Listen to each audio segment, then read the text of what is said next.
पावसाचा, आषाढी वारीचा, श्रावण सरींचा, चिंब भिजण्याचा, वर्षातील 7वा महिना 12 जुलै जुलियस सीझर यांचा जन्मदिवस। ते रोमन सेनापती आणि राजकारणी होते। जुलियस सीझरची हत्या इसवी सन पूर्व 44 मध्ये झाली। त्यांच्या सन्मानार्थ कॅलेंडरच्या 7व्या महिन्याचं नाव जुलै ठेवण्यात आलं।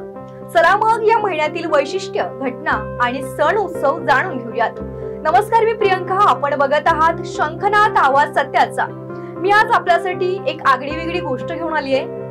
1 जुलै हा दिवस महाराष्ट्राचे माजी मुख्यमंत्री वसंतराव नाईक यांचा जन्मदिन। या निमित्त कृषी दिन म्हणून दरवर्षी साजरा केला जातो। 1 जुलै ते 7 जुलै हा आठवडा कृषी सप्ताह म्हणून साजरा केला जातो। सर्वांना मान्सूनची प्रतीक्षा आहे। शेतीची कामं देखील पावसाच्या प्रतीक्षेत आहेत। 1 जुलै हा दिवस डॉक्टर्स डे म्हणून देखील साजरा केला जातो। प्रख्यात राजकारणी, स्वातंत्र्य सेनानी आणि वकील डॉक्टर विधानचंद्र रॉय यांच्या सन्मानार्थ हा दिवस साजरा केला जातो। केंद्र सरकारच्या या महत्त्वपूर्ण कर सुधारणांच्या अंमलबजावणीचा उत्सव साजरा करण्यासाठी दरवर्षी 1 जुलै रोजी जीएसटी दिवस साजरा केला जातो। माजी पंतप्रधान अटल बिहारी वाजपेयी यांना भारतात जीएसटीची स्थापना करण्याचं श्रेय दिलं जातं। त्यांना भारतातील जीएसटीचे जनक म्हणून संबोधले जाते। याच दिवशी 1 जुलै रोजी institute of chartered accountant of इंडियाच्या 76व्या वर्धापन दिनानिमित्त सीए दिवस साजरा केला जातो। या महिन्यात 11 जुलै हा दिवस लोकसंख्या दिवस आहे। जुलै महिन्यातील 17 जुलै हा फार महत्त्वाचा दिवस आहे। भक्ती, संभाव आणि समानतेचा संदेश देणारा सण आषाढी एकादशी सण आहे। या निमित्त राज्यभरातील वारकरी पंढरीच्या दिशेने निघाले आहेत। चंद्रभागेच्या तीरी भक्तीचा मेळा भरणार आहे। याच दिवशी मोहरम सण आहे। विदर्भात मोहरम सण हिंदू आणि मुस्लिम बांधव सामूहिकरित्या साजरा करतात। 21 जुलैला गुरुपौर्णिमा आणि 23 पासून श्रावण सोमवारला सुरुवात होणार आहे।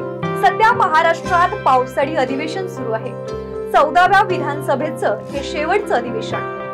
या अधिवेशनामधील अनेक योजनांची 1 जुलै पासून अंमलबजावणी केली जाणार आहे।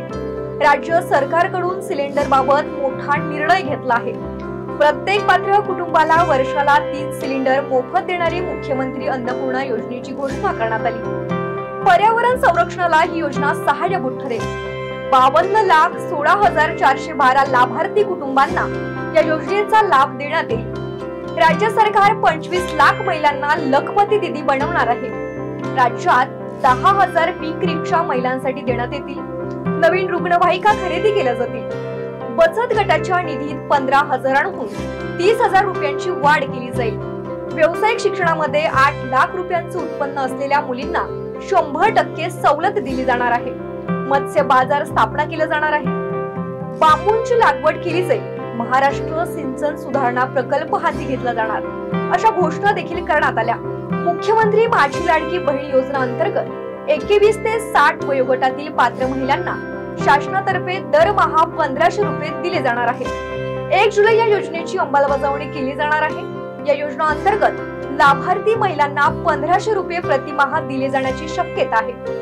कमीत कमी 3.50 कोटी महिलांना फायदा होण्याची आशा आहे। चला तर मग पुन्हा भेटूया एका नवीन विषयांसह। तोवर नमस्कार। सर्व प्रकारच्या पाळीव प्राण्यांसाठी अत्यंत गुणकारी इनोटॉक्स पौष्टिक आहार। नैसर्गिक वापरा, केमिकल टाळा। इनोटॉक्ससह रोगराईस आळा घाला।